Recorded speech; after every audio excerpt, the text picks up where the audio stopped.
Yo, it's your boy Rich. What's going on with the NFL?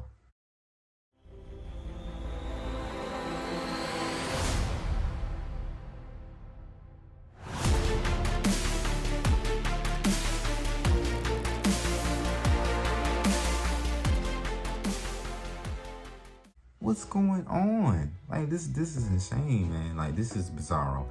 But this is what it is though. Like you're in the middle of the season. You have a bunch of teams that are doing well, like Dallas, like Buffalo Bills, for example, in the AFC, and you got a bunch of teams that are like halfway through the season. You know, your coach probably giving you Mondays off for a couple weeks because you're doing well. You're stringing together a bunch of wins.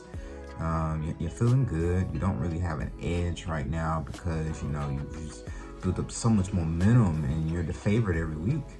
You lose your edge. You know what I mean? Like Dallas, for example. And who likes Dallas? Like, come on. Everybody hates Dallas. Like, we Dallas fans, we got you. But Dallas, for example, they just got beat off the line of scrimmage. Denver absolutely was wrecking the line of scrimmage. Dak had no time to throw. When he did throw, he was off target. Also missed a week, so his rhythm was messed up. So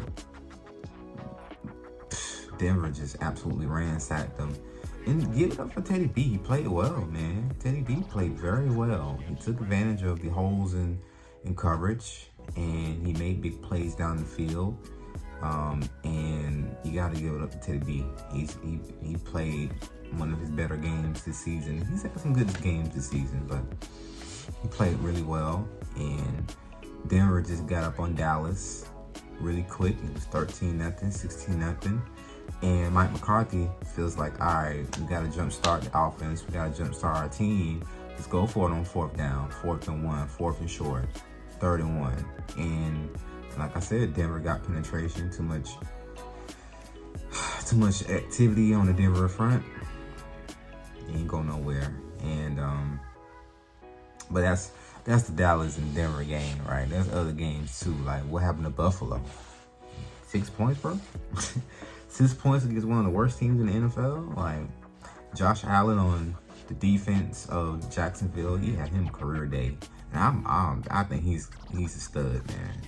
That kid, he just, when you're a good player on a bad team, it's hard to like get your just due. But he came out.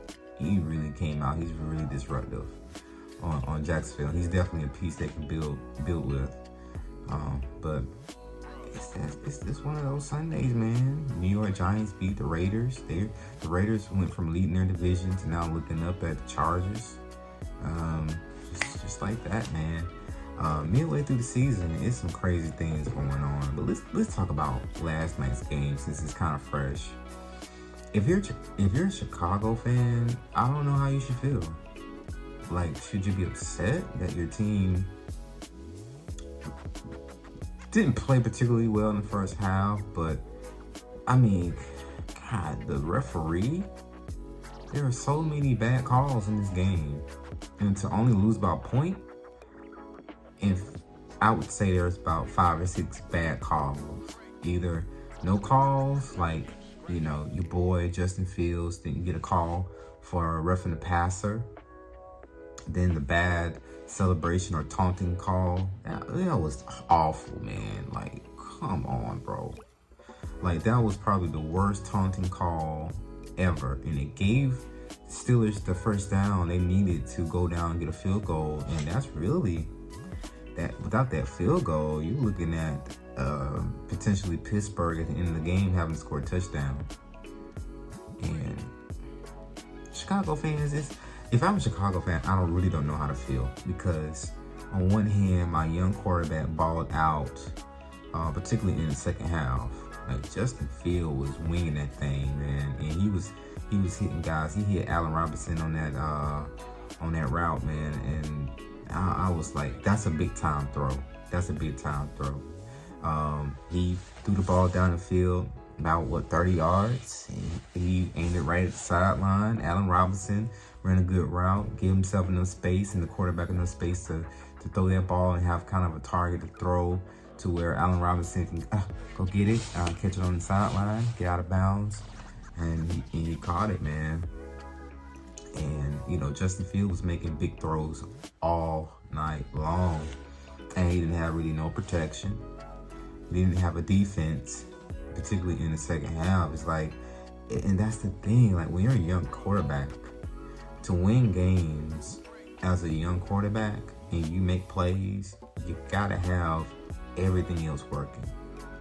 And it's like, okay, Justin Fields making big plays in the second half. Okay, granted. You get a turnover on special teams for a touchdown. You get a turnover that was for a touchdown. Okay, fine.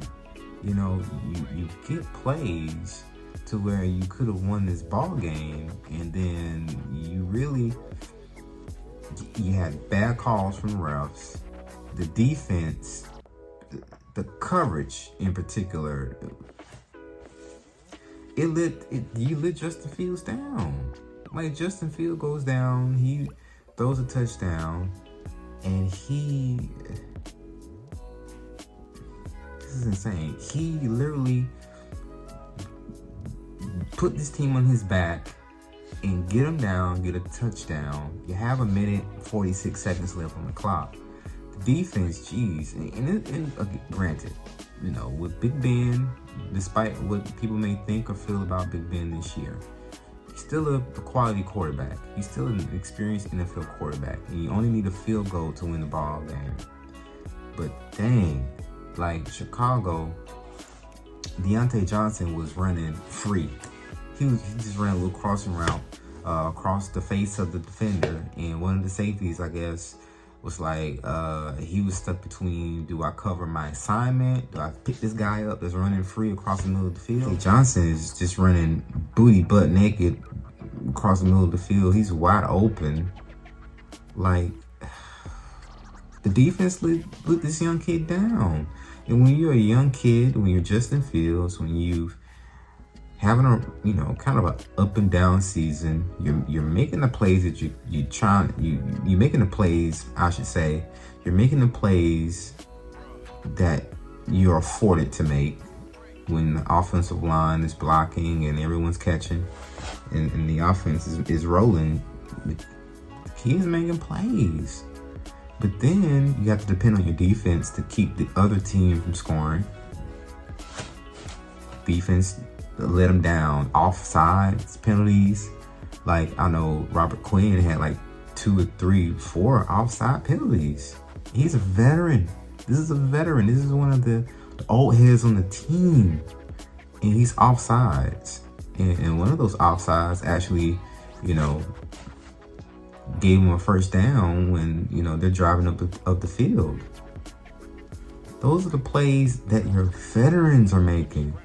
So you can't even depend on your veteran players on defense to help bail you out. You know what I mean? So then the taunting penalty, like.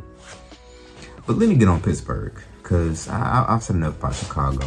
We all know that the penalties and the referee was terrible. But Pittsburgh, what are y'all doing? I don't know how I feel about Pittsburgh. And I know a lot of fans of Pittsburgh probably feel good about this victory. And granted, any victory in the NFL is a good victory. But, you know, you're leading, 14-3 heading into the third quarter. I mean, you're absolutely beating the brakes off of, it might have been 21-3, but you're beating the brakes off Chicago, and Chicago can't do anything. That defense of Pittsburgh, it was all over them. And then you look up in the fourth quarter, it's 13-21, or it's 13-20, then it's 23-13, then it's 20-13, and it's like, you know, slowly but surely the momentum starts to shift from Chicago, from Pittsburgh to Chicago. And when Chicago was able to get that special teams touchdown with the fumble recovery, and they ran for a touchdown, Pittsburgh should have lost this game. When you look at all the penalties that went Pittsburgh's way that probably shouldn't have been called, the taunting penalty shouldn't have been called, There should have been a face mask penalty that was missed. The offensive, roughing the passer call, they missed that. Like, though, you can't overcome bad calls in a game. One bad call can lose you the game. One bad call in a close game where a point decided the winner can lose you a game. They've had about 5 or 6 bad calls that played into and they still only lost by a point. Like, Pittsburgh should have lost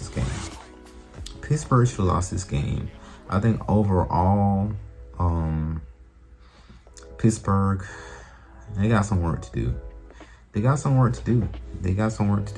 think Najee Harris, I like him a lot. He's shown that he runs hard.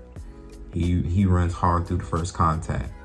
And that's what they need. They need to take the pressure off Ben, take the pressure off this passing game. They don't have I don't know if they have a true number one. I don't know if Chase Claypool's a bona fide number one yet. I think he has all the talent in the world to be that. I think he has games where he is that, but consistently, are you double teaming Claypool at this point? Who knows? Who knows about that? But Pittsburgh got some work to do. I think defensively, they played good enough defensively to win a lot of games. But offensively, with Big Ben, offensive line, they just need a little bit of tweaking, a little bit of work to do on that. Chicago, I don't know, man. I don't know if the defensive coaching is there. It got some bad calls. It got some bad breaks. But I've seen some blown coverages at that last possession Pittsburgh had when they went and scored that field goal. There were some blown coverages. There were guys running free. There was a lot of confusion in the secondary. Like, who do I pick up? Who's picking up who? And Big Ben, he was just patient. He was just dumping the ball off at first. I'm gonna hit Najee. I'm gonna hit, Deontay on a little route here. He was, content with being patient. He had a minute and 46 seconds with a timeout. So, you only need a field goal. You don't. I mean, he could have dinked and dunked all night long. But, I don't know. But yeah, man, that was Monday Night Football. It was a very entertaining game. Probably one of the better games this season. It was one that came down to the wire. But yeah, I'm gonna talk about Chicago in a separate video, and I don't really have anything really to talk about with Pittsburgh. They are who they are. They are gonna come and go as their defense comes and goes. If they can get some more, steady production out of the running game, and Big Ben can if he can just give you a handful of plays every game, then they're gonna be at least a wild card team, I think. So